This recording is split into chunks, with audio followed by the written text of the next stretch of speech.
एक organic parties होती हैं जो ग्रास रूट से ऊपर आती हैं, फिर उसके लोग होते हैं डिफरेंट, वो फिर डिफरेंट प्रोसेस से पाकिस्तान में जिस किस्म की सियासत आपको पता है होती है, उस सियासत के मराइल से गुजरते हैं, कभी जेलों में, कभी बाहर, कभी जिला वतनी, कभी दुश्मनी, कभी दोस्ती के। लेकिन उन्होंने कहा एक ऐसी पार्टी बनाई गई जिसके फिर हमने असरात भी देख लिए कि वो नया पाकिस्तान जो बनाना चाहते थे वो कैसा पाकिस्तान उन्होंने बनाया। लेकिन अभी जो आज जिसका आप जिक्र शहबाज शरीफ साहब की बात का कर रही थी, अगर उसको इन सब बातों से मिलाया जाए तो फिर इसमें तहरीक इंसाफ के लिए क्या गुंजाइश है? क्या वो इलेक्शंस में होंगे? उनको इलेक्शंस में फेयर स्पेस दी जाएगी?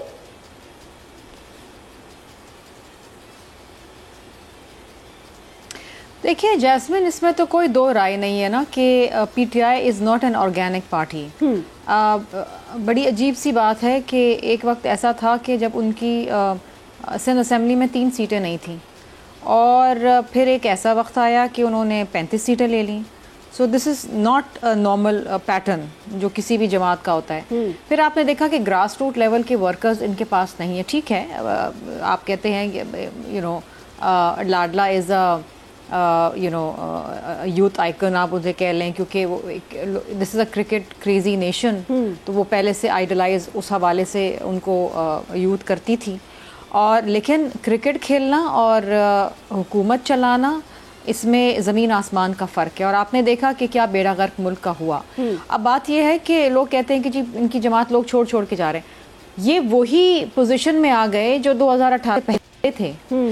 आपको याद होगा कि जब इनकी हमारी और पीएमएल से दीगर जमातों से तोड़ तोड़ के लोग इनकी जमात में लाए जाते थे, तो बाकायदा प्रेस कॉन्फ्रेंसेस होती थी। एक विकेट गिरी, दूसरी विकेट गिरी, तीसरी विकेट गिरी, एक के बाद एक प्रेस कॉन्फ्रेंसेस होती थी। अब वही लोग हैं जो छोड़ के चले गए। So that party is back to where it started, और उनका जो स्ट्रक्चर है वो वही है जो 2018 में था, और वो आज की एज ऑफ टुडे वही है।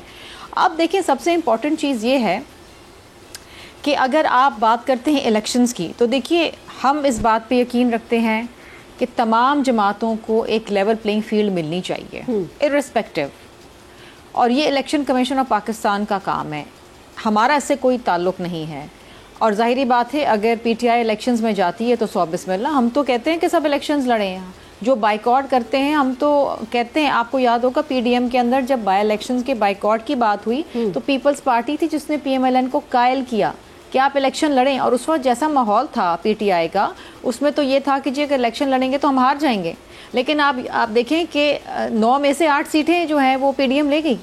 ठीक, और इसी तरीके से वोट ऑफ नो कॉन्फिडेंस भी पार्लियामान के अंदर ये पीपल्स पार्टी की सजेशन थी, और पीपल्स पार्टी ने इनको कायल किया। वरना ये तो कह रहे थे इस्तीफे दें और घर बैठ जाएं।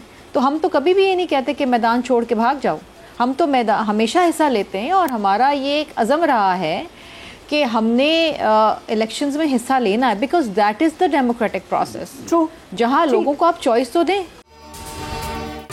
अगर ये वीडियो आपको पसंद आई है तो इस चैनल को सब्सक्राइब करें और बेल आइकन को क्लिक करें।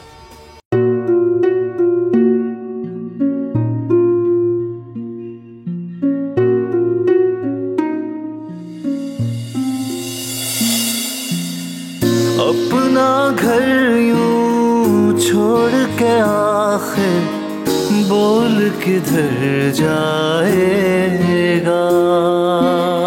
ये जो पड़ा है वक्त कड़ा है, वक्त गुजर जाएगा। अब जिंदगी फैसले की घड़ी, सारी मईशत किधर है खड़ी, करने पड़ेंगे कठिन फैसले, तुझ पे ये कैसी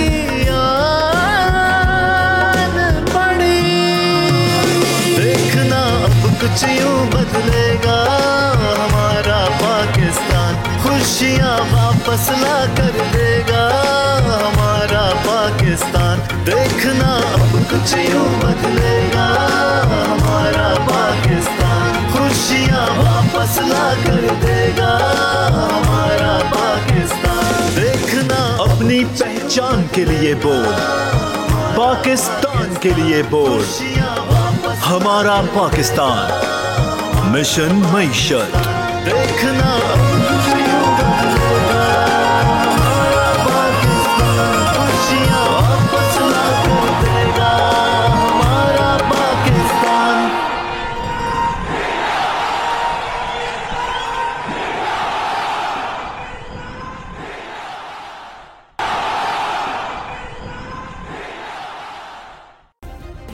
सब्सक्राइब करें और बेल दबाएं ताकि कोई खबर रह न जाए।